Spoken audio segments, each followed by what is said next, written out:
আমার মুসলমান বন্ধুগণ, গভীর মনোযোগ। তারিখে ইবনে জারির তাবারিতে লিখেন, হানাফি মযহাবের বড় ইমাম আল্লামা ইমাম আবু বকর জাসসাস আহকামুল কোরআন লিল জাসসাসে চমৎকার করে তিনি ঘটনা নিয়ে এসেছেন। তিনি বলেন, হযরতে হাকিম লোকমান, যিনি পয়গম্বর ছিলেন না কিন্তু আল্লাহর কাছে বড় প্রিয় ছিলেন, এই জন্য আল্লাহ তার নামটা কোরআনে কোট করে দিয়েছেন, তার কথাগুলো কোরআনে লিখে দিয়েছেন। আজকে লোকমান হাকিমের কোনো জিন্দেগির ওয়াজ করতেছি না, মনোযোগ দিয়ে শোনেন। হাকিম লোকমান খাটো লোক ছিলেন, বেটে লোক ছিলেন, কালো ছিলেন। তার জবানের কেমন দাম ছিল আজ আলোচনা যাচ্ছি না। তার সন্তানদেরকে তিনি কিছু বিষয়ে ওসিয়ত করেছিলেন, তাও বলতেছি না। সন্তানদেরকে বসে একদিন লোকমানে হাকিম পরামর্শ করতেছেন আর বলতেছেন, সন্তানেরা শোনো, আমি একদিন ইন্তেকাল করব, এই দুনিয়ার জমিনে আমি হাকিম লোকমান থাকবো না। আমি মরে গেলে তোমরা এই আমল করবা, ওই আমল করবা, এমনি চলবা। এইভাবে যখন সকল সন্তানদেরকে পরামর্শ দিচ্ছেন, এমন সময়ে লোকমান হাকিমের একটা ছেলে দাঁড়িয়ে গিয়েছেন আর বলছেন, আব্বা জান, সব কথা আপনার শুনি এবং মানি, রাজি, সব ঠিক, কিন্তু আব্বা জান আমি সব কিছু করতে পারি, এরপরেও ব্যবসা দরকার। আমি দুনিয়ার জমিনে একটা ব্যবসা করতে চাই, আপনার সব কথা মানি, ব্যবসা করার জন্য আপনি আমাকে কিছু টাকা দেন। কি বলতে চাই শুধু মনোযোগ দিয়ে শোনেন। লোকমান হাকিম বলেন, আব্বা জান, ব্যবসার জন্য দেওয়ার মতো টাকা আমার কাছে নাই। সন্তান বলতেছে, বাবা আমি জানি না আপনি কেমনে আমাকে টাকা দিবেন। সন্তানের এমন অনুনয় বিনয় শুনে হাকিম লোকমান বললেন, বাবা তুমি শোনো, আমার কাছে এত টাকা নাই তোমাকে দেওয়ার, কিন্তু তোমাকে বলছি শোনো, আমার এক বন্ধু আছে, আমার এক আপনজন আছে। ওই বন্ধুকে দীর্ঘদিন আগে আমি 3000 স্বর্ণ মুদ্রা দিয়েছি, ঋণ দিয়েছিলাম তাকে। ওই টাকা যদি তুমি তার কাছ থেকে আনতে পারো, টাকা দিয়ে বিজনেস করো। সন্তান বলছে, আব্বা জান, তোমার যে বন্ধুকে তুমি 3000 স্বর্ণ মুদ্রা দিয়েছ, 3000 টাকা দিয়েছ, ওই টাকা এনে আমি বিজনেস করব, বন্ধু কোথায় থাকে আর কেমনেই বা আমি চিনব? হাকিম লোকমান বলছেন, বাবা জান, আমার বন্ধু কই থাকে তাহলে শোনো, এই যে আমাদের গ্রাম যেখানে আমরা বসবাস করছি, এই গ্রামের পরে দীর্ঘ পথ চলবার পরে বিশাল মরুভূমি। এই মরুভূমি পার হওয়ার পরে একটা এলাকা আছে, একটা মহল্লা আছে। ওই মহল্লা পার হয়ে দীর্ঘ পথ যাওয়ার পরে, অনেক দূরে যাওয়ার পরে একটা সাগর পাওয়া যায়। ওই সাগরের পারে আমার বন্ধু দুতলা একটা বাড়ি বানাইছে। তার কাছে গেলেই তুমি আমার পরিচয় দিলে টাকা দিয়ে দিবে, তুমি বিজনেস করতে পারবে। সন্তান বলতেছে, আব্বা জান, এই যদি হয় কথা তাহলে আমি যাই, আপনার পরিচয় দিয়ে আপনার বন্ধুর কাছ থেকে 3000 স্বর্ণ মুদ্রা নিয়ে আসি। হাকিম লোকমান দাঁড়িয়ে গেলেন, আল্লাহর প্রিয় গোলাম, দুনিয়ার জমিনে মস্ত বড় বুজুর্গ দাঁড়িয়ে গেলেন। সন্তানের হাত ধরে বললেন, বাবা, আমি বাবা হিসাবে তুমি সন্তানের কাছে করো জোড়ে নিবেদন করে বলছি, বাবা টাকা আনার জন্য তুমি যাইও না, নির্ঘাত গেলে তুমি ফিরে আসবে না, আমি জানি তুমি ইন্তেকাল করবে, কঠিন একটা অলৌকিক ঘটনার ভিতরে ঘটে যাবে, এই জন্যে তোমাকে আমি টাকা আনার জন্য প্রেরণ করতে পারি না। কেন আব্বা জান আপনি বলেন তো, কি অসুবিধা? ও বাবা শুনো, আমার মন বলতেছে, তুমি যদি টাকা আনার জন্যে আমার বন্ধুর কাছে সাগরের পাড়ে যাও, যাওয়ার পথে তুমি 5-6টা বিপদের সম্মুখীন হবে। এমন বিপদ তুমি কোনোদিন চিন্তাও করো নাই, যেই বিপদে পড়ে গেলে মানুষ কোনোদিন বাঁচবে না, মরে যায়। এই জন্য চিন্তা করতেছি, টাকা আনতে দিয়ে আমি আমার সন্তানকে হারাতে পারি না। আব্বা জান বলেন তো বিপদগুলা কি?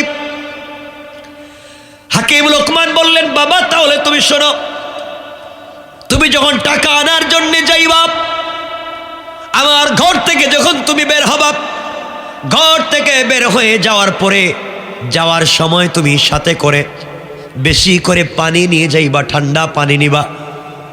তুমি ঘর ছেড়ে যখন মরুভূমিতে হাঁটতে শুরু করবা, ও বাবা, দীর্ঘ পথ হাঁটতে হাঁটতে তুমি ক্লান্ত হয়ে যাবা। মরুভূমির উত্তপ্ত বালির কারণে তোমার চামড়া পর্যন্ত খসে পড়ে যাবে, তোমার কলিজা শুকিয়ে যাবে, তোমার জিহ্বার গলা শুকিয়ে যাবে। ওই সময় তোমার পানি পান করার প্রয়োজন পড়বে। তুমি যখন তোমার ব্যাগের ভিতরে, থলের ভিতরে, বোতলের ভিতরে, যে কোনো জিনিসের ভিতরে, লোটার ভিতরে পানি নিয়ে যাইবা, ওই পানির কথা তোমার স্মরণ হবে পানি পান করার জন্য। তুমি পানি বের করে দেখবা উতলাচ্ছে, পানি উতরাচ্ছে, পানি পান করা যাবে না। এই পানি পান করলে তুমি মরে যাবে। এই জন্যে তোমাকে আমি প্রেরণ করতে পারতেছি না। কিন্তু বাবারে, এরপরে শুনো,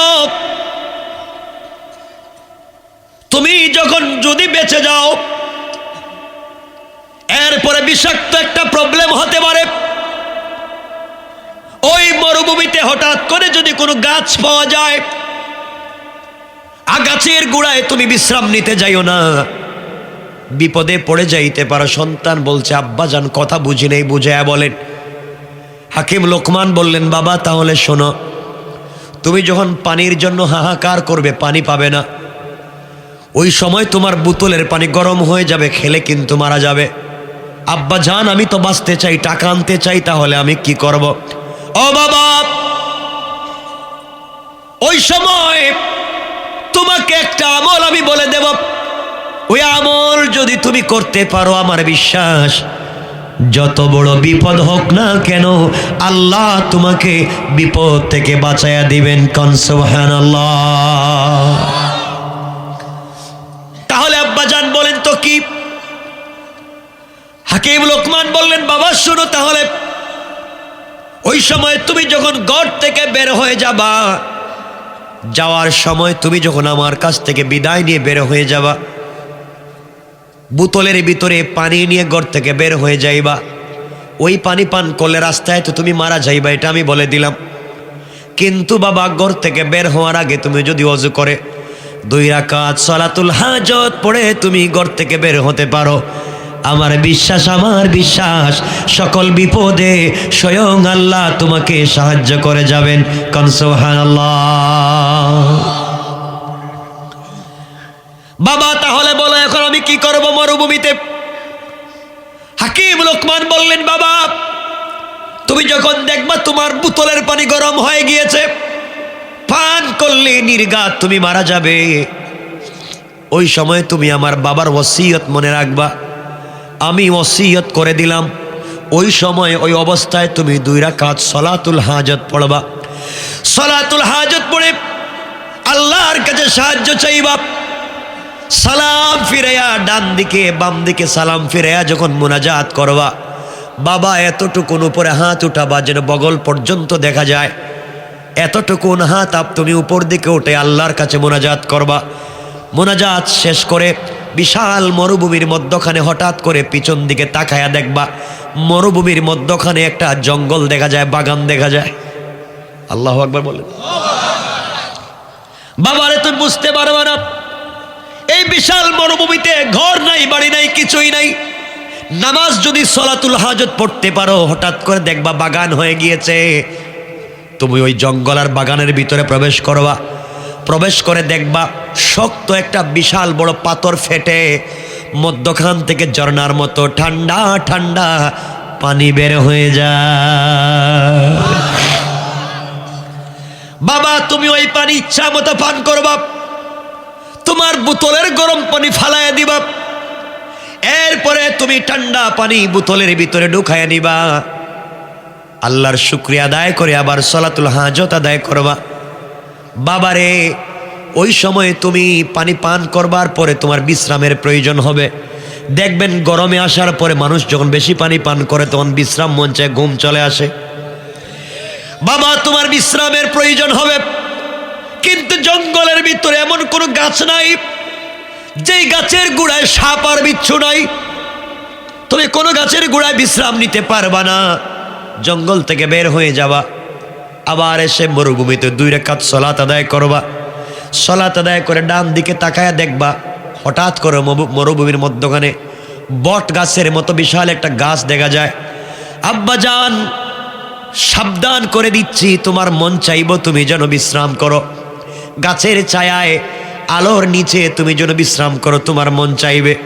আমি বাবার ওসিয়ত মনে রাখবা, সাবধান করে দিলাম, তুমি ওই গাছের ধারে কাছেও যাইও না, বিশ্রামের জন্য যাইও না।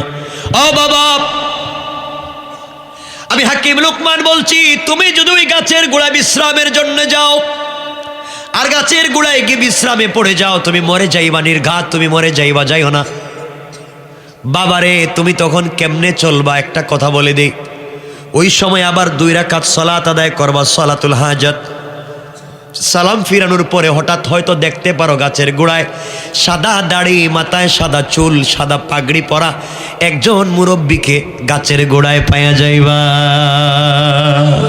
সুবহানাল্লাহ, আওয়াজ করে পড়েন। ও বাবা, তুমি যখন ওই লোকটাকে গাছের গোড়ায় দেখতে পাইবা, লোক তোমাকে ডাকতে পারে আর বলতে পারে তুমি এসে গাছের গোড়ায় বিশ্রাম নেও। বাবা তুমি যাইও না, গাছের গোড়ায় গেলে তুমি নির্ঘাত মরে যাইবা, যাইও না। তুমি নিজেকে আমার কথা মনে রাখবা, ওসিয়ত মনে রাখবা। কিন্তু আব্বা জান, ওই মুরব্বী লোকটা যদি তোমাকে ডাক দেয় আর বলে আমি আছি, তোমার অসুবিধা হবে না, এইভাবে যদি মুরব্বী লোকটা তোমাকে অভয় দিয়ে কথা বলে, তোমাকে সান্ত্বনা দিয়ে কথা বলে আর বলে মুরব্বী লোকটা তোমার সাথে থাকবে, আর সে যদি বলে তার রানের উপরে মাথা রেখে তোমাকে শুইতে, আর যদি তুমি শুয়ে যাও, আমার বিশ্বাস ওই লোকটার কথা শুনলে তোমার কোনো ক্ষতি হবে না। বাবারে, এরপরে যদি লোকটাকে পেয়ে যাও, বিশ্রাম নেও, বিশ্রামের পরে কিন্তু তোমাকে মরুভূমি ছেড়ে চলে যাওয়া লাগবে। দীর্ঘ পথ চলার পরে তুমি একটা গ্রাম দেখবা, মহল্লা দেখবা, ওই মহল্লার ভিতরে তুমি প্রবেশ করে নিবা। এলাকায় যাওয়ার পরে হাকিম লোকমানের পরিচয় দিবা, আমি বাবার পরিচয় দিবা, বলবা আমি হাকিম লোকমানের ছেলে। এই কথা এলাকার মানুষকে বললে তোমাকে সম্মান করবে, ইজ্জত করবে, তোমাকে মেহমানদারি করবে, 2-4 দিন থাকবার ব্যবস্থা করে দিবে। বাবারে, তুমি যখন ওই গ্রামে যাইবা, যাওয়ার পরে 2-4 দিন থাকবা, বিশ্রাম নিবা, মানুষ তোমাকে খাওয়াবে, উপহার উপঢৌকন দিবে, কিন্তু 3 দিনের বেশি এলাকায় থাকবা না। আমার ভয় হচ্ছে 3 দিন থাকবার পরে 4র্থ দিন সকালবেলা এই এলাকার, এই মহল্লার সকল মানুষ মিলে পৃথিবীর বিশ্ব সুন্দরী একটা মেয়েকে তোমার কাছে নিয়ে আসবে বিয়ে করার জন্য। হাকিম লোকমানের ছেলে মনে করে তারা আত্মীয়তা করতে চাইবে, তোমার কাছে একটা বিশ্ব সুন্দরী মেয়েকে নিয়ে আসবে বিয়ে করার জন্য। বাবা জোড়হাত করে আমি বাবা ওসিয়ত করে দিচ্ছি, সাবধান, মেয়ের চেহারার দিকে তাকালে তুমি পাগল হয়ে যাবা, মেয়ের বডির দিকে তাকালে পাগল হয়ে যাবা। এত সুন্দরী মেয়ে পৃথিবীতে তুমি আর দেখো নাই, দেখবাও না। এই সুন্দরী মেয়ের সুন্দরের প্রেমে পাগল হয়ে তুমি যদি আমি বাবার ওসিয়ত ডিঙ্গাইয়া বিয়ে করো, আমার বিশ্বাস বিয়ে করলে তুমি বাসর রাত্রে মারা যাইবা।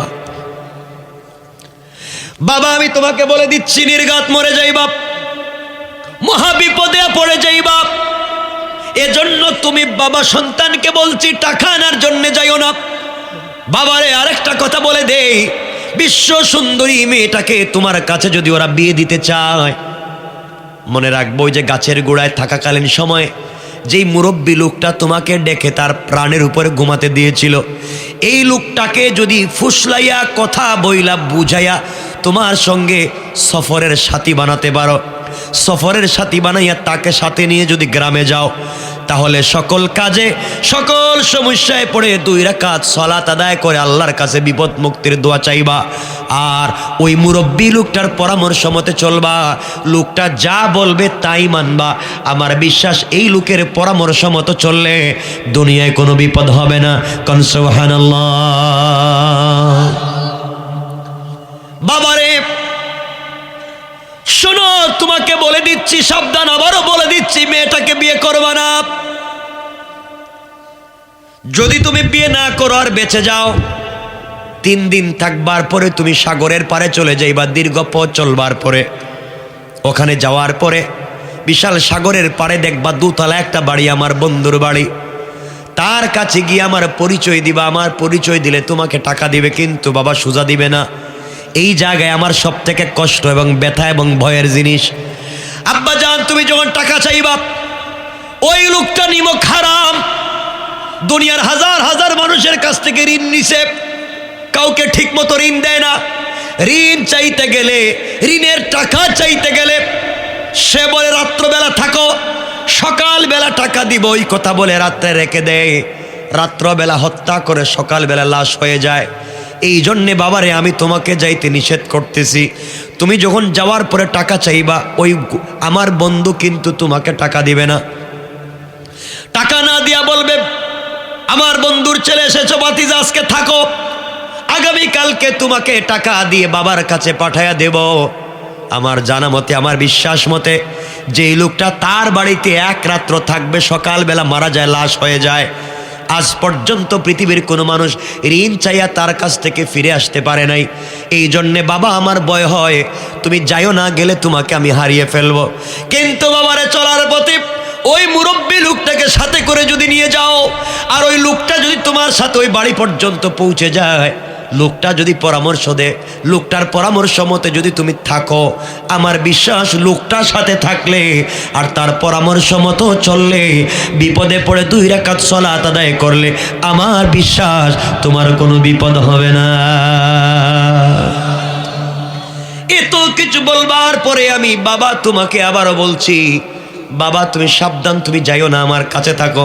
সন্তান বলতেছে, আব্বা জান, সব যেহেতু বলছেন, আপনি সব দুঃখের কথা বলছেন, বিপদের কথা বলে দিয়েছেন, পাশাপাশি আমাকে বলে দিয়েছেন আমি যদি সলাতুল হাজত পড়ে ঝামেলা হবে না। ও বাবা, তুমি যে আল্লাহর প্রতি বিশ্বাস রাখো, যে আল্লাহকে তুমি ভালোবাসো, আমিও সেই রবকে ভালোবাসি, বিশ্বাস করি, আমিও তোমার কথা মতো সলাতুল হাজত পড়ে ঘর থেকে বের হব। আমার বিশ্বাস এই নামাজের বরকতে আমার কোনো ক্ষতি হবে না। কোন সুবহানাল্লাহ। কষ্ট হচ্ছে আপনাদের? 12:30 হয়ে গেছে। কে ভাই, শেষ করে দেবো, লম্বা করবো না। যেখানে শেষ ওখানে শেষ করে দিব, লম্বা করবো না। 12:30 হয়ে গেছে, উঠবেন না, আমি একটা জায়গায় নিয়ে শেষ করবো। আবার 2টা কেন, তাহলে বলেন না ফজর পর্যন্ত, কালকেও আছি আমি। আমার মুসলমান বন্ধুগণ, গভীর মনোযোগ। হাকিম লোকমানের ছেলে 1 বোতল, বড় বোতলে পানি নিলেন। উঠেন কেন? প্রস্রাব কি? আমি এতক্ষণ প্রস্রাব করলাম না, প্রস্রাবে দৌড়ে যেতে পারবেন না এখন। আমার মুসলমান বন্ধুগণ, গভীর মনোযোগ। হাকিম লোকমানের ছেলে বোতলের ভিতরে পানি নিলেন, জায়নামাজ বিছালেন, 2 রাকাত সালাত আদায় করলেন, আল্লাহর কাছে বললেন, আল্লাহ তাআলা, বাবার ওসিয়ত মতো সলাতুল হাজত পড়লাম, ঘর থেকে বের হয়ে যাচ্ছি। আল্লাহ, আমি জানি বিপদের কথা বাবা বলেছেন, ভুল হবে না, কিন্তু নামাজ পড়ে আমার জিন্দেগিকে তোমার কাছে হাওয়ালা করে দিলাম, আমার জিম্মাদার তোমাকে বানাইয়া নিলাম। আয় আল্লাহ তাআলা, বাবার কাছে ফিরে না আসা পর্যন্ত তুমি আমার উপরে বিপদ দিও না। আল্লাহু আকবার। সলাতুল হাজত পড়ে ঘর থেকে বের হলেন, বাবার কপালে চুম্বন করলেন, সালাম বিনিময় হল। ঘর থেকে বের হয়ে দীর্ঘ পথ চলতে লাগলেন। চলতে চলতে মরুভূমিতে চলে গেলেন।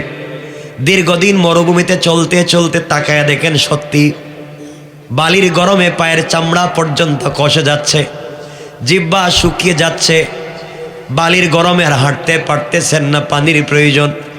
ব্যাগ বের করলেন, ব্যাগ বের করে বোতল হাতে নিলেন, হাতে নিয়ে দেখেন বোতলের ভিতর থেকে দাউ দাউ করে গরম পানি উতরাচ্ছে। বাবার ওসিয়তের কথা মনে হয়ে গেল, হারে এই পানি পান করলে আর বাঁচা যাবে না। বাবা বলেছেন পানি পান করা যাবে না, এই মুহূর্তে বাঁচবার কোনো সুযোগ নাই, আমি কেমনে বাঁচবো? পানি পান করা তো লাগবে, পানি পান করা লাগবে।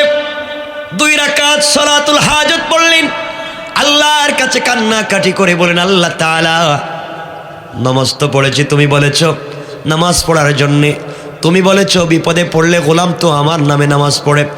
কোরআনে কারিমে আমার আল্লাহ বলছেন ওয়াল্লাযীনা ইয়াবিতুনা লিরাব্বিহিম সুজদাও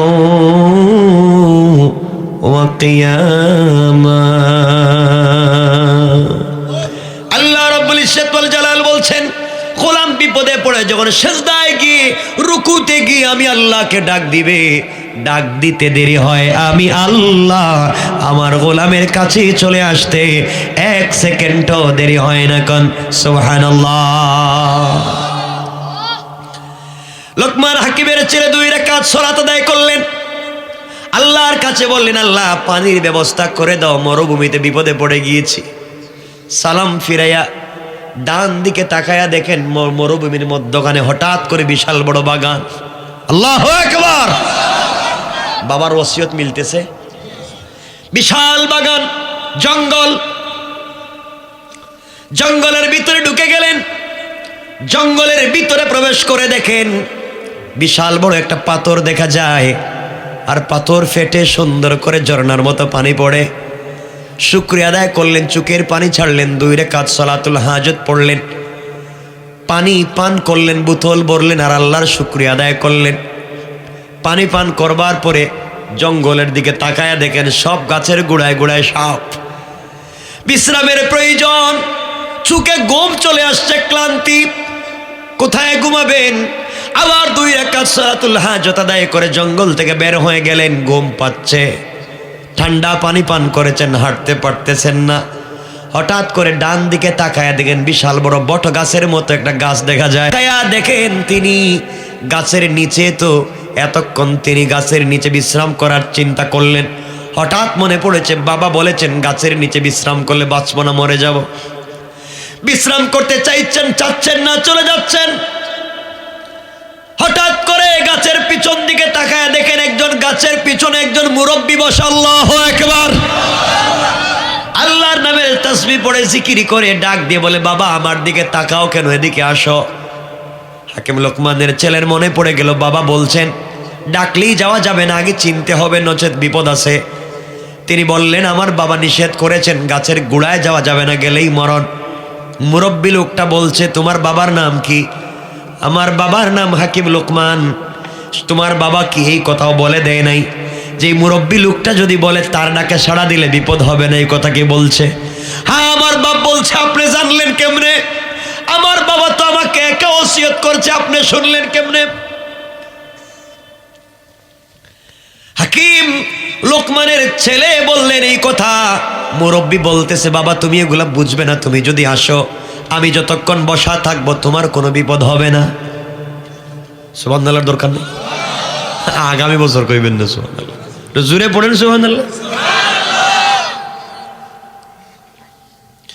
হাকিম লোকমানের ছেলে পৌঁছে গেলেন, চেহারার দিকে তাকায়া দেখেন নূরানি চেহারা, চেহারার মধ্যে চুলের নিচ দিয়া যেন সুরমা লাগানো, সুন্দর চেহারা, সুন্দর চুল, সুন্দর দাড়ি, বসে আছে। তিনি বললেন বাবা আপনাকে আমি চিনি না, আপনি আমাকে ডাকলেন, আমি তো এখানে বিশ্রাম নিব না। মুরব্বী ডাক দিয়া বলছে হাকিম লোকমানের ছেলে রে, তুমি যদি আমার রানের উপরে মাথা রেখে ঘুমাও আমার বিশ্বাস আল্লাহ তোমার কোনো ক্ষতি করবে না।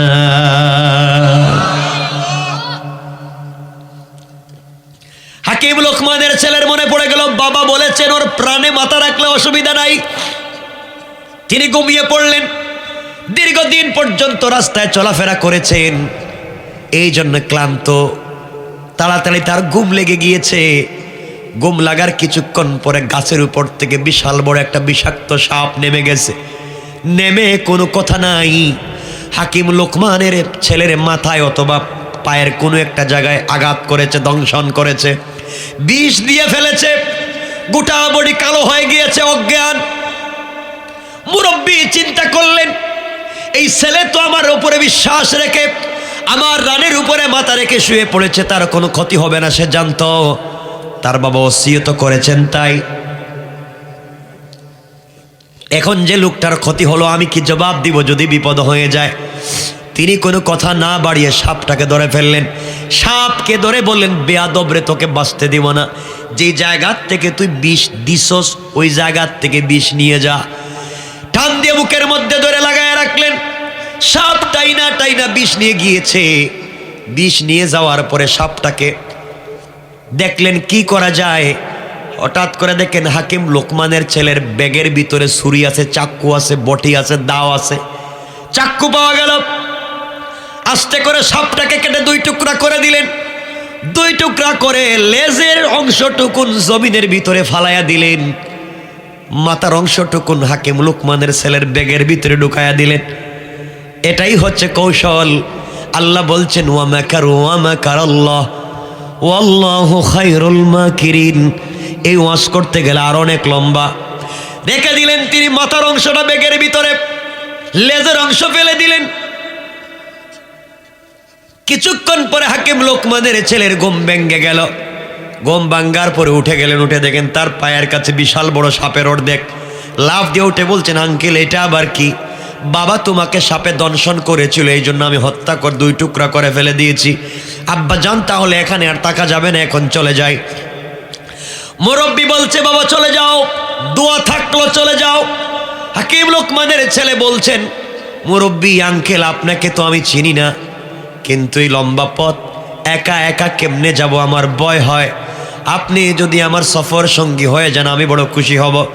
মুরব্বি বলতেছেন, হাকিম লোকমানের ছেলে রে, তুমি যদি চাও অবশ্যই তোমার সাথে যেতে আমার কোনো বাধা নাই। কান সুবহানাল্লাহ। হাকিম লোকমানের ছেলে উঠে গেলেন, 2 রাকাত সালাতুল হাজত পড়লেন। দুজন মিলে আবার হাঁটতে লাগলেন। দীর্ঘ পথ, দীর্ঘদিন হাঁটতে হাঁটতে একটা গ্রাম পাইলেন, মহল্লা পাইলেন, পাড়া পাইলেন। গ্রামে ঢুকে গেলেন। গ্রামে ঢুকবার পরে মানুষের কাছে পরিচয় দিলেন, আমি হাকিম লোকমানের ছেলে। মানুষ বলছে, আমাদের পীর সাহেবের ছেলে, বিশ্ববিখ্যাত বড় হুজুরের ছেলে। সম্মান কম করবে না বেশি করবে? ইজ্জত করলো বেশি, সম্মান করলো বেশি, খাওয়ালো বেশি, হাদিয়া তোফা দিল বেশি। 3 দিন হয়ে গেল। হাকিম লোকমানের ছেলে বলছেন, আঙ্কেল 3 দিনের বেশি থাকা যাবে না। আব্বা জান বলছেন, 3 দিনের বেশি থাকলে ঝামেলা আছে। আমার বাইরে এক পর্যায়ে হাকিম লোকমানের ছেলে 3 দিন হয়ে গেল, 4র্থ দিন সকালবেলা ব্যাগ কাঁধে নিয়েছেন, চলে যাবেন। হঠাৎ করে পুরা মহল্লার হাজার হাজার মানুষ মিলে মিছিল দিয়া বিশ্ব সুন্দরী একটা মেয়েকে অলংকার জেওয়ার পরাইয়া, অর্নামেন্টস জুয়েলারি দিয়া সব সুন্দর করে সাজাইয়া একটা পরীর মতো করে লোকমান হাকিমের ছেলের সামনে এনে বলছেন, বাবা তুমি আমাদের পীর সাহেবের ছেলে, দীর্ঘদিন থেকে হুজুরি এলাকায় আসেন নাই, তুমি যখন তার সন্তান, তোমার সঙ্গে আমাদের আত্মীয়তার প্রয়োজন, তাহলে সম্পর্ক থাকবে, তুমি এই মেয়েটাকে বিয়ে করো। চেহারার দিকে তাকাইয়া মনে পড়ে গিয়েছে, বাবা তো বলেছেন 4র্থ দিন সকালবেলা ওরা বিশ্ব সুন্দরী একটা মেয়েকে সাজাইয়া নিয়ে আসবে বিয়ে করার জন্য। আমি যদি বিয়ে করি তাহলে বাসর রাত্রে মারা যাব। এই কথা মনে হয়ে গেল। তিনি বললেন, না না, আমি বিয়ে করতে পারি না, আমার দ্বারা বিয়ে করা সম্ভব না। সবাই বলছে, আপনি একটু চেহারার দিকে তাকাইয়া দেখেন। লোকমান হাকিমের ছেলে চেহারার দিকে তাকাইয়া চিন্তা করলেন, বাপ তো না করছে, তো বিয়ে না করলে তো আরেকজন বিয়ে করব। এমন সুন্দর মেয়ে তো পৃথিবীতে আর হইতে পারে না। কিন্তু একদিকে বাবার ওসিয়ত, অপর দিকে বিশ্ব সুন্দরী মেয়ের প্রেমে পড়ে গেলেন। কি করবেন? চিন্তা করলেন বিয়ে করবেন, আবার চিন্তা করলেন বাবার ওসিয়ত, আবার চিন্তা করলেন এত সুন্দরী মেয়েকে ছেড়ে আমি কোথায় যাব? বিপদ আসেনি? এটাই হচ্ছে নারীর ছলনা, এটাই হচ্ছে শয়তানের ছলনা। তোমাকে বিপদে ফেলে দিচ্ছে। ভারসাম্যপূর্ণ একটা সিদ্ধান্ত নিতে হবে তোমাকে। হাকিম লোকমানের ছেলে চিন্তায় পড়ে গেলেন, কি করবেন? আব্বার কথা মনে পড়ে গেল। বাবা বলেছেন, বিপদেই পড়লে সলাতুল হাজত পড়বা। সলাতুল হাজত পড়লেন, আল্লাহর কাছে বললেন, আল্লাহ তাআলা আমাকে একটা সমস্যার সমাধান করে দাও। সালাম ফিরাইয়া মনে পড়ে গেল। হঠাৎ করে মনে পড়লো, বাবা বলছেন বিপদে পড়লে সলাতুল হাজত পড়তে, আর মুরব্বি থাকলে পরামর্শ নিতে। সুবহানাল্লাহ বলবেন। মুরব্বিকে ডাক দিয়ে বলেন, আঙ্কেল আব্বাজান বলেছেন আপনার পরামর্শ নিয়ে চলতে, এখন আপনি বলেন বিয়ে করব কি করব না।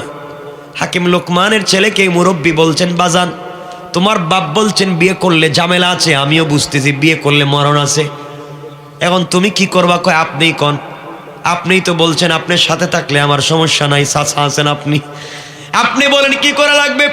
হাকিম লোকমানের ছেলের হাত ধরে মুরব্বী বলতেছেন, বাবা আমি কথা দিলাম, তোমার যদি মন চায় মেয়েটার প্রেমে পাগল হয়ে যাও, এত বিশ্ব সুন্দরী মেয়েকে ফেলে দিয়ে যাইতে মন চায় না, আমার মন চায় তুমি বিয়ে করে ফেলো, আমার বিশ্বাস সালাতুল হাজত পড়বা, কোনো ক্ষতি হতে পারে না। হাকিম লোকমানের ছেলে বিয়েতে রাজি হয়ে গেলেন, বিয়ে হয়ে গেল বিশ্ব সুন্দরী মেয়ে, কিন্তু আফসোস করতে লাগলেন বাবার ওসিয়ত কি হয় কি না। বিয়ে করে স্ত্রীকে গড়ে রাইখা দুজন মুরব্বী আর হাকিম লোকমানের ছেলে ঘর থেকে বের হয়েছেন, বাজারে যাবেন। রাস্তায় বের হওয়ার পরে যুবক আর যুবতীরা রাস্তায় বের হয়ে দেখে এই যে আমাদের দুলাভাই এই যে যায়, সবাই যখন দেখায় হাকিম লোকমানের ছেলে বলছেন, কিরে তোমরা কেন আমাকে দেখাও কি? সবাই দাঁড়িয়ে বলছে, ও যুবক তোমার মতো বেওকুফ, তোমার মতো আহাম্মক, তোমার মতো মূর্খ যুবক আমরা আর জীবনে দেখি নাই, তুমি আমাদের কাছে পরিচয় দিয়েছ হাকিম লোকমানের ছেলে, তোমার কাজকর্মে তো তা মনে হলো না। কেন মনে হলো না? আমরা বলতে চাচ্ছি তুমি আজকের পরে আর বাঁচবে না, সকালবেলা তুমি মরে যাবে, সকালবেলা তোমার লাশ পাওয়া যাবে। লোকমান হাকিমের ছেলে বললেন, ব্যাপার কি তোমরা বলো তো, আমি কেন মরে যাব?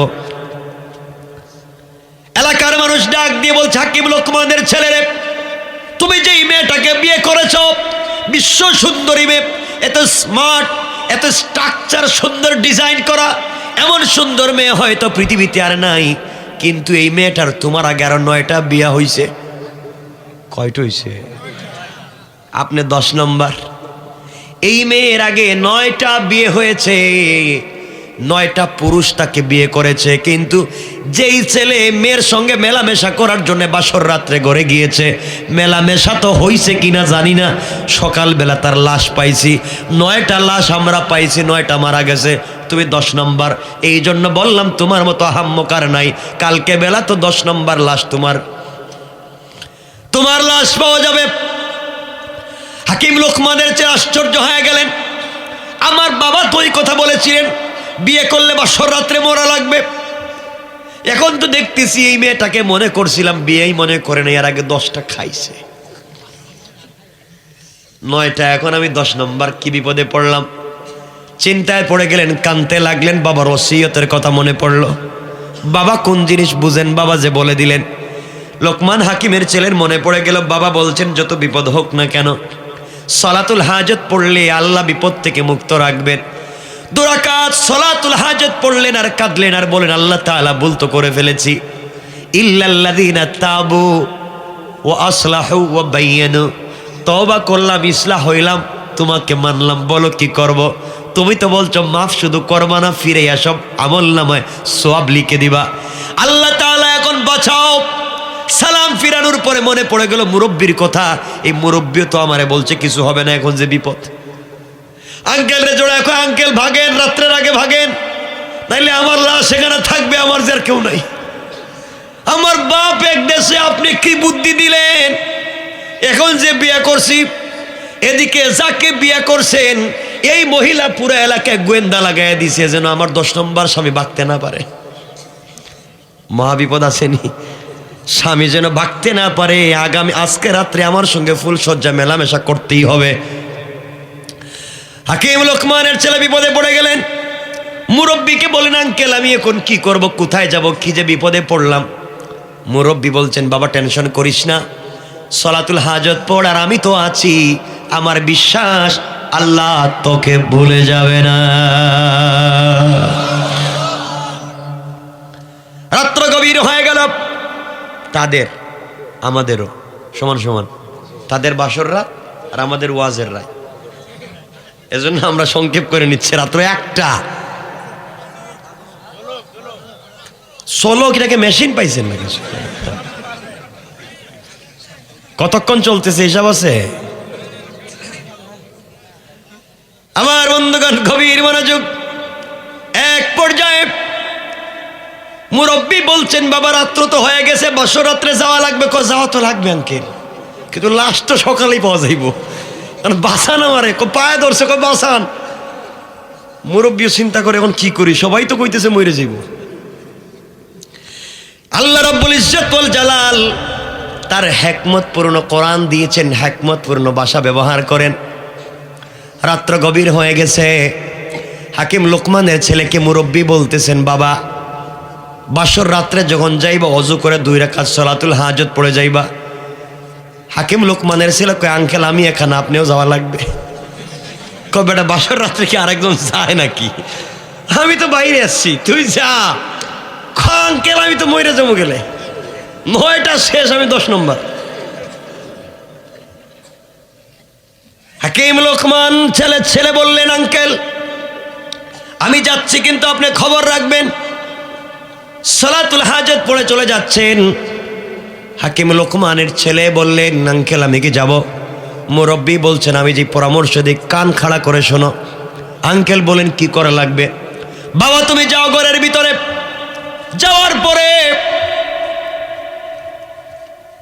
ওই মেয়েটা তোমাকে জড়াইয়া ধরবে, বাধ্য করবে তোমার সঙ্গে মেলামেশা করার জন্যে, তোমাকে পাগল করে তুলবে, তার সঙ্গে যেন মেলামেশা করো। কিন্তু বাবা সাবধান করে দিলাম, মেয়ের প্রেমে পড়ে মেয়েটাকে দেখেই যেন মেলামেশার জন্য পাগল না হও।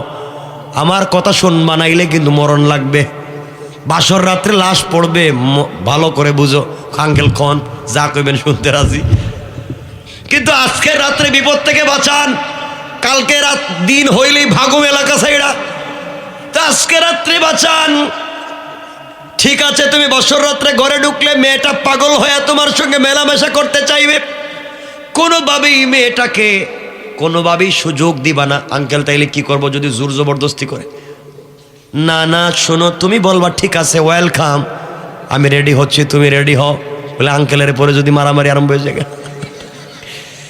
এরপরে যদি মারামারি শুরু হয়ে যায়, না শোনো কি বলছি, ওই সময় আধা ঘন্টা তুমি শুধু ওই মহিলার সঙ্গে কথা বলবা, তুমি আমাকে চিনো, আমি তোমাকে চিনি, এইভাবে টাইম পাস করবা, কিন্তু মেলামেশা করবা না।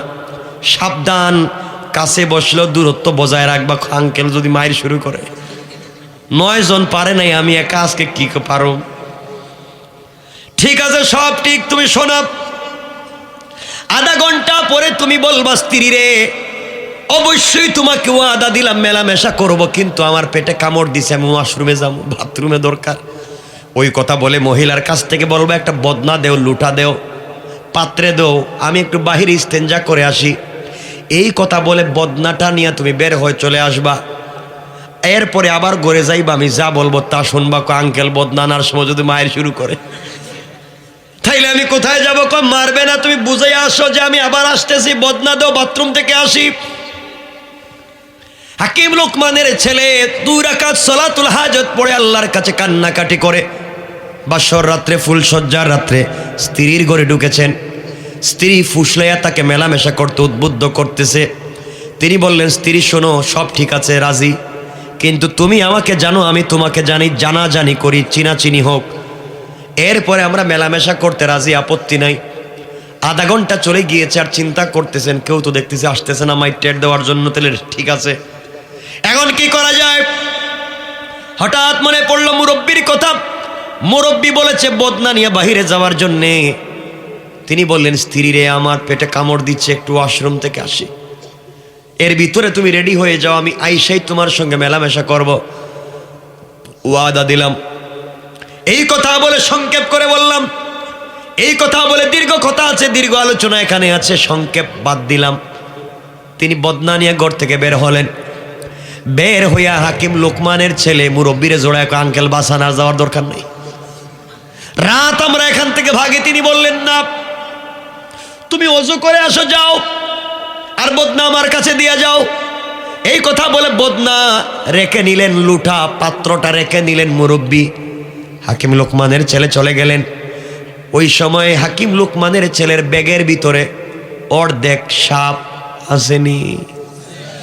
সবাই বলেন। ওই অর্ধেক সাপ ব্যাগের ভিতর থেকে বের করে বদনার ভিতরে ঢুকায় দিলেন, মুখের মধ্যে বন্ধ করে দিলেন। আর ওই সময় হাকিম লোকমানের ছেলে ওযু করে আসছেন, বললেন, বাবা 2 রাকাত সালাতুল হাজত পড়ো। সালাতুল হাজত পড়লেন। আর বলেন বদনা নিয়ে যাও। আঙ্কেল এটা কি খুলবো? কয় না, খোলা যাবে না। আমি বলি কি করবা? ঘরে যাওয়ার পরে স্ত্রী তোমার সঙ্গে মেলামেশা করতে পাগল হয়ে যাবে, তুমি বলবা আমি রেডি, তুমিও রেডি হও, শর্ত আমার আছে। আজকে তোমার সঙ্গে মেলামেশা করব, কিন্তু স্বামী হিসাবে শর্ত আছে। স্ত্রী বলবে কি শর্ত? তুমি বলবা আমি যে বদনা আনছি, বদনায় তুমি আগে প্রস্রাব করো, এরপরে তোমার সঙ্গে মেলামেশা করব। যতক্ষণ পর্যন্ত ওখানে প্রস্রাব না করবা মেলামেশা করব না। স্ত্রী মেলামেশা করতে পাগল হবে, তোমার কথা শুনবে, প্রস্রাব করবে। প্রস্রাব করার পরে ওই বদনাটা নিয়ে আবার মুখ লাগাই আমার কাছে নিয়ে আসবা, আমার কাছে রাইখা এরপরে তুমি যাইবা, এরপরে মেলামেশা করবা। আমার আপত্তি নেই। হুজুর এখন যদি আসতে না দে? যাও, আমার কথা শোনো, মনোযোগ দিয়ে শুনেন কি বুঝাতে চাই। হাকিম লোকমানের ছেলে সালাতুল হাজত পড়লেন, মুরব্বির কথায় বদনা সাথে নিয়ে ঘরের ভিতরে পৌঁছে মুচকি হেসে স্ত্রীকে বললেন, স্ত্রী আমি রেডি, তোমার সঙ্গে মেলামেশা করতে রাজি, কোনো টেনশন নাই। শর্ত আছে, একটাই শর্ত, সময় নষ্ট করা যাবে না। শর্ত হলো তুমি আমি যে বদনা আনছি, বদনায় প্রস্রাব করা লাগবে। স্ত্রী কয় রাজি না। তিনি বলেন আমিও রাজি না, সমান সমান। তুমি যদি বলো মেলামেশা করতে রাজি, আমি বলবো প্রস্রাব করো। স্ত্রী মহাবিপদে পড়ছে, প্রস্রাব করতে রাজি হয়ে গিয়েছে। এক পর্যায়ে পেশাব করলো। পেশাব করার পরে স্ত্রীকে বললেন তুমি বসো, আমি আসছি। বলে বদনা নিয়ে দৌড়। এক দলে মুরব্বীর কাছে বলে আঙ্কেল এই যে নেন, এখন কি করব বলেন। হঠাৎ করে হাকিম লোকমানের ছেলে বুঝতে পারলেন বদনার ভিতরে কি যেন লড়ে। মুরব্বী বলছেন বাবা বদনাটা উল্টাইয়া দেও আমার সামনে। আল্লাহু আকবার, কি আশ্চর্য বিষয়। বদনা উল্টাতে দেরি হয়েছে, দেখা যায় দুইটা বিষাক্ত কালো দুইটা সাপ আর একটা লেজ ছাড়া সাপ। আশ্চর্য হয়ে গেলেন হাকিম লোকমানের ছেলে, কি ব্যাপার আঙ্কেল? বদনার ভিতরে দুইটা আস্ত সাপ, কালো বিষাক্ত সাপ আর একটা অর্ধেক সাপ, কি ব্যাপার? চোখের পানি ছেড়ে দিলেন। হাকিম লোকমানের ছেলেকে মুরব্বী বলছেন বাবা তাহলে তুমি শোনো, ওই মহিলার পেটের ভিতরে লম্বা ঘটনা, একটা বিষয় আছে, লম্বা তারিখ আছে। ওই মহিলার পেটের ভিতরে দুটো ছোট্ট ছোট্ট কালো সাপ আস্তে আস্তে বড় হয়েছে। এখানে ইতিহাস লম্বা, সেটা আজকে বলবো না, কারণ একটু হয়ে গেছে। শোনেন, আরে আমার কথা বুঝেন, খালে সংক্ষেপ, শুধু সব জায়গায় সংক্ষেপ চলে না। শোনেন না, যা বলছে তাই শুক্রিয়া আদায় করেন। আমার ভাইয়ের সাথে এতক্ষণ কথা ছিল না, কিন্তু এতক্ষণ কথা দিই নেই। শোনেন কথা, শোনেন ঘটনা বাদ দিলাম এখানকার। হাকিম লোকমানের ছেলেকে মুরব্বী বলছেন বাবা এই মহিলার পেটে দুইটা বিষাক্ত সাপের জন্ম, আস্তে আস্তে বড় হয়েছে। সে 9টা বিয়ে করেছে, এটাও ঠিক। স্বামীরা যখন তার সঙ্গে মেলামেশা করার জন্য গিয়েছেন, ওই সময় কিন্তু ওই বিষাক্ত সাপ কামড় দিয়ে তার 9টা স্বামীকে হত্যা করেছে। মেয়েটা জানে না, মেয়েটা বুঝতেই পারে না এই বিষাক্ত সাপ তার স্বামীকে আঘাত করে করে হত্যা করেছে, এই জন্যে মরে গিয়েছে। আজকে আমি জানতাম এই জায়গায় এই অসুবিধা হবে। তার পেটের ভিতরের 2টা সাপ বের করার কোনো মেশিন আমার কাছে নাই। হুজুর বুঝলাম তো, 2টা সাপ পেটের ভিতর থেকে বাইর হয়েছে, অর্ধেকটা কুত্তে গাইল। বাবারে ওই যে গাছের গোড়ায় বলছিলাম তোমাকে একটা সাপ দংশন করেছে, অর্ধেক সাপ তোমার সামনে ফেলে দিয়েছিলাম, অর্ধেক ব্যাগের ভিতরে রেখেছি। এটাই হচ্ছে আল্লাহর হিকমত। আল্লাহ কোরআনে কারিমে বলেন, আবার আল্লাহ বলেন ওয়া মাকারু ওয়া মাকারাল্লাহ ওয়াল্লাহু খায়রুল মাকিরিন। আল্লাহ বললেন আমার কৌশল, কোন জিনিস কোন জায়গায় কাজে লাগাবো গোলাম তুই জানিস না। ও আমার হাকিম লোকমানের ছেলে, অর্ধেক সাপটাকে ব্যাগের ভিতরে রেখে দিয়েছিলাম, আজই কাজে লাগাইয়া দিলাম। ওই সাপটা তোমার বদনার ভিতরে আমি কিন্তু দিয়েছিলাম, আমি জানতে পারলাম, আমি বুঝতে পেরেছিলাম এমন ঘটনা। সাপ যখন দিয়েছিলাম এই লুটার ভিতরে, বদনার ভিতরে। আর স্ত্রীকে বলে দিয়েছিলাম বলবো ওখানে প্রস্রাব করতে। স্ত্রী যখন ওই লুটার মুখের উপরে বসে প্রস্রাব করতে গিয়েছে, তখন তার ভিতরে তাকা ওই কালো সাপগুলা দেখছে লুটার ভিতরে আরেকটা সাপ। কারণ একটাকে দেখলে আরেকটার দুশ্মনী, ওটাকে মারার জন্য চেষ্টা করছে আর বের হয়ে গিয়েছে। আল্লাহু আকবার। এই সাপটাকে দংশন করার জন্য তারা দুইজন থাকে, আরেকটা কুত্তেকে আইলো, ওটাকে মারবার জন্যে তারা ট্রাই করেছে আর প্রস্রাবের সাথে বের হয়ে গিয়েছে। সুতরাং বাবা এখন দুশ্মন খতম হয়েছে, তুমি যাও স্ত্রীর সাথে মেলামেশা করো, আমার বিশ্বাস আজকে তুমি মরবা না। আল্লাহু আকবার। হাকিম লোকমানের ছেলে বলেন আঙ্কেল আরো যদি থাকে। বাবা আমি বলছি আর থাকবে না, 2 রাকাত সালাত পড়ে যাও। হাকিম লোকমানের ছেলে আবার 2 রাকাত সালাত পড়লেন, পরে ঘরের ভিতরে গেলেন। ভয় আসেনি ভিতরে? কয়টা সাপ বাইর হইছে? কয়জন মারা গেছে? উনি কত নম্বর? যত ওয়াজ করেন ভিতরে কিন্তু ভয় আছে। স্ত্রী বলছে স্বামী কি ব্যাপার, কি হলো? কিছুই না, আসো। মেলামেশা হচ্ছে। স্ত্রী বলতেছে স্বামীরে আর তোমার সঙ্গে দেখা হবে না, আজকে মেলামেশা শেষ, কালকেই তুমি মারা যাইবা। হাকিম লোকমানের ছেলেকে বউ দেখতেছি কই মরে যাইব আমি, তাহলে ব্যাপার কি? কালকে কিন্তু মইরা যাইবা। লুকমান হাকিমের ছেলে বললেন মরি আর বাসি যাই করে মেলামেশাটা করে ফেলি। মেলামেশা হলো। আমার বন্ধুগণ, মেলামেশার পরে দুজন ঘুমিয়ে পড়েছেন কখন জানি, কারণ ফুলসজ্জা রাত্রে মানুষ কুমার রসুল বলেছেন নমকা নহমতিল আরুস, এইভাবেই কিয়ামতের মাঠ কায়েম হবে। ঘুমিয়ে গেলেন, দুজন ঘুমিয়ে পড়েছেন। সকালবেলা লাশ যারা, এদেরকে কি বলে? লাশ যারা কাটে ডুম, কি বলে? সকালবেলা 10-12 জন ডুম এসে লুকমান হাকিম আর তার বউর ঘরের চতুর্দিকে ঘুরতেছে। দরজা ভাঙ্গা ঢুকছে লাশ নেওয়ার জন্য। আগে কয়টা নিছে? 9টা লাশ নেওয়ার জন্য, 9টা লাশ নিছে। এখন 10 নম্বর লাশের জন্য ঘরে ঢুকছে। ডুইকা দেখে 2 জন 2 দিকে ঘুমিয়ে আছে। ডুম সবাই মিলে হাকিম লোকমানের ছেলের পায়ে ধরে টানে। উনি তাকায় দেখে টানতেছে, কয় টানোকে? ওরা কই খিরি এটা মরে নাই দেখি জিতা, এটা কি মানুষ না জিন্নাত? দৌড়। ডুম বারোয়া দৌড়ার কয় ভাই যাইও না, আজকে এটা মরে নাই, এটা মানুষ না জিন্নাত। এই ঘরে কেউ ঢুইকো না, পুরো এলাকায় খবর হয়ে গিয়েছে হাকিম লোকমানের ছেলেকেরা জিন্নাত বানায় ফেলাইছে, এটা মানুষ না, এটা মরে নাই। বউ ঘুম থেকে উঠে দেখে লুকমান হাকিমের ছেলে নড়ে করে, বাবা আজকে দেখি এটা মরে নাই। সবাই তো চিন্তায় পড়ে মরে নাই কেন? যাই হোক, লম্বা ঘটনা। সকালবেলা সবার সঙ্গে পরিচয় হলো, তিনি মরলেন না, বেঁচে গেলেন। সকালবেলা সলাতুল হাজত পড়লেন, আল্লাহর কাছে শুকরিয়া আদায় করলেন। স্ত্রীকে ওখানে রাইকা বলেন আমরা আসি, ইনশাআল্লাহ তোমাকে আমার বাড়িতে নিয়ে যাব, যেহেতু মরি নাই বাইচা গেলাম, তোমার মতো বউরে এখানে রাইকা যাওয়া যায় না। আমি আসি, আমরা অনেক অন্য কাজে এসেছি, ওই কাজটা হচ্ছিল মূল কাজ। কি মূল কাজ? এগুলো তো ফাও বিয়া, টাকা তো মূল। এখন টাকাও বাকি রয়েছে, রাইতে একটা হয়ে গেছে, মূল হচ্ছে টাকা। হাকিম লোকমানের ছেলে আর এই মুরব্বী টাকা আনার জন্য বের হয়ে গেলেন। যেতে যেতে সাগরের পারে চলে গেলেন। মুরব্বীর কাছে গিয়ে পরিচয় দিলেন, আমি হাকিম লোকমানের ছেলে, টাকা দেন। 3000 স্বর্ণমুদ্রা আব্বা পান।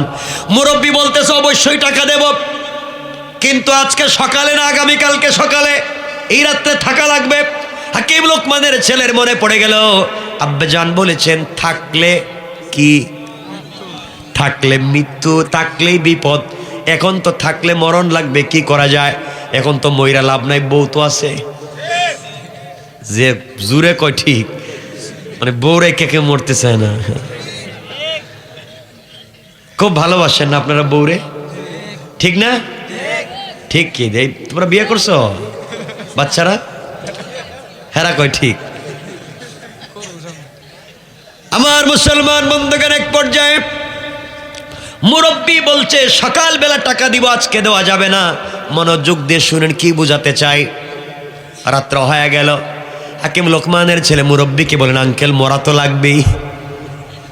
মুরব্বী বললেন 2 রাকাত সলাতুল হাজত পড়ে পরে যা হবার হবে। সলাতুল হাজত পড়লেন। রাত্র গভীর হল।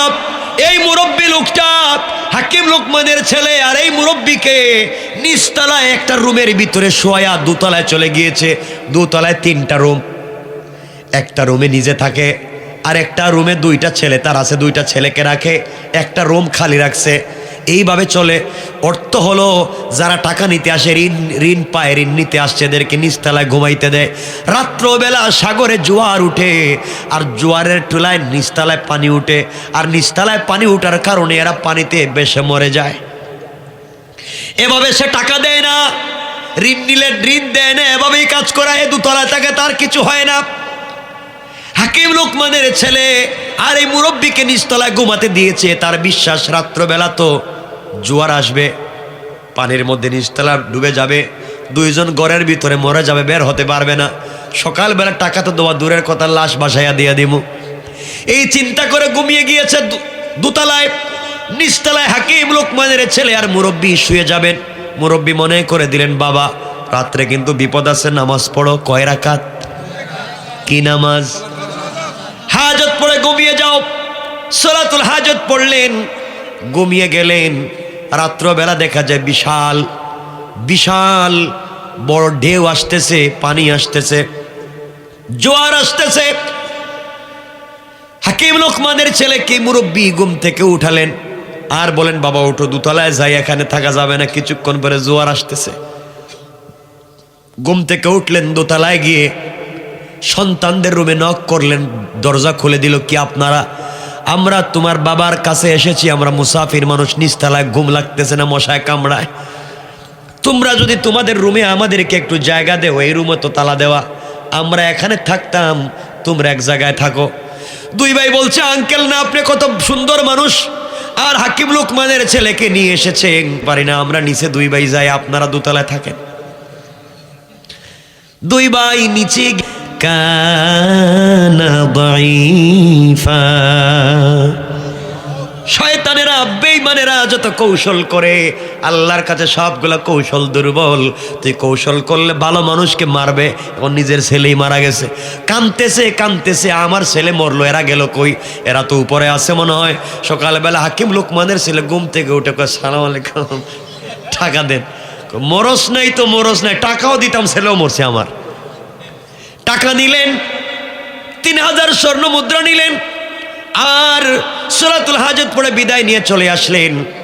রাস্তায় আসার পরে চিন্তা করলো, মুরব্বী এতক্ষণ আমার সঙ্গে ছিল, এখন টাকা দেখছে, টাকা না দিলে আবার যাবে না, মারামারি করতে পারে। দাঁড়ায়া বলে, আঙ্কেল আপনি তো চলে যাবেন। আঙ্কেল বলছো, আমিও তো চলে যাব। ঠিক আছে, তোমাকে তো সার্ভিস দিলাম, কিছু আমার অর্ধেক দাও, অর্ধেক টাকা দাও। কয়, আঙ্কেল শুনেন, পুরো 3500 টাকাই দেন, আপত্তি নাই, কিন্তু বউর মধ্যে ভাগ বসাইয়েন না, এটা আমার একা। টাকা আপনি নিয়ে যান, কিন্তু বউ আমার, যে সুন্দরী বউ পাইছি, এটা আমার, টাকা আপনি নেন। মুরব্বী বললেন, বাবা তোমার তো মূল উদ্দেশ্য ছিল টাকা, বিয়া তো করছো ফাও, এখন বিয়েই দেখতেছি বড় টাকা তুমি নিবা না, তোমরা বিজনেসের জন্য এত বড় কষ্ট করে আসছো। কয়, আঙ্কেল আসছিলাম তো, ঠিক আছে, কিন্তু এখন কি করবো, টাকাকে নিয়ে যাব। হ্যাঁ নিয়ে যাও। আঙ্কেল আপনি নিয়ে নেন, আমি অর্ধেক নিয়ে নেই। আপনি অর্ধেক নিয়ে নেন, বউ নিয়ে আমি বাড়িতে চলে যাই। এই বলে হাঁটতে লাগলেন।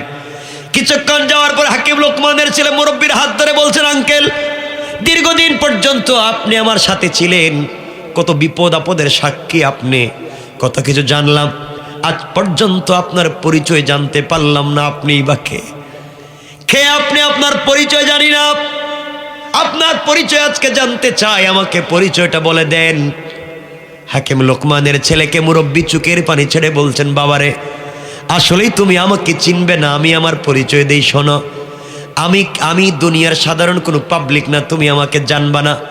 তুমি ঘর থেকে বের হয়ে আসার সময় বাবার কাছ থেকে বিদায় নিয়া প্রথমে যে 2 রাকাত সালাতুল হাজত পড়েছিলা, সালাতুল হাজতের গুরুত্ব হলো, যেই ব্যক্তি 2 রাকাত সালাতুল হাজত পড়ে, আল্লাহ রব্বুল ইজ্জত ওয়াল জালাল তার নিরাপত্তার জন্য একজন ফেরেশতা পাঠায়া দেন। আমি হলাম সেই একজন ফেরেশতা। আল্লাহু আকবার। আমি ওই ফেরেশতা। তুমি যে সালাতুল হাজত পড়েছিলাম, আল্লাহ রাব্বুল ইজ্জত ওয়াল জালাল আমাকে মানুষের সুরত ধরায়া তোমার বিপদের সাথী বানাইয়া আমাকে পাঠাইয়া দিয়েছেন। তুমি জায়গায় জায়গায় সলাতুল হাজত পড়েছো, আর আমি তোমাকে সাপোর্ট দিয়েছি, সহযোগিতা করেছি। আজকে তুমি বউ নিয়ে বাড়িতে যাও, টাকা নিয়ে বাড়িতে যাও, আর তোমার বাবার কাছে আমার সালাম দিবার বলবা আমি সব জায়গায় তোমাকে সাপোর্ট দিয়েছি। আর জীবনে চলার পথে যদি কোনোদিন বিপদে পড়ে যাও, বিপদে পড়ে গেলে সলাতুল হাজত পড়বা। এই নামাজের বরকত হলো, এই নামাজ যে পড়বে তার পুরা বডির জিম্মাদার হয়ে যান স্বয়ং আল্লাহ। আর আল্লাহ বলেছেন ওয়াল্লাযীনা ইয়াবিতুনা লিরাব্বিহিম সুজদাও ওয়া কিয়ামা। বিপদে পড়ে যদি কেউ রুকু করে সিজদা করে আমি আল্লাহর কাছে চাই, সাথে সাথে আমি আল্লাহ রহমতের ফেরেশতা পাঠাইয়া দেই। কোন সুবহানাল্লাহ। কথা এখানে রেখে দিলাম।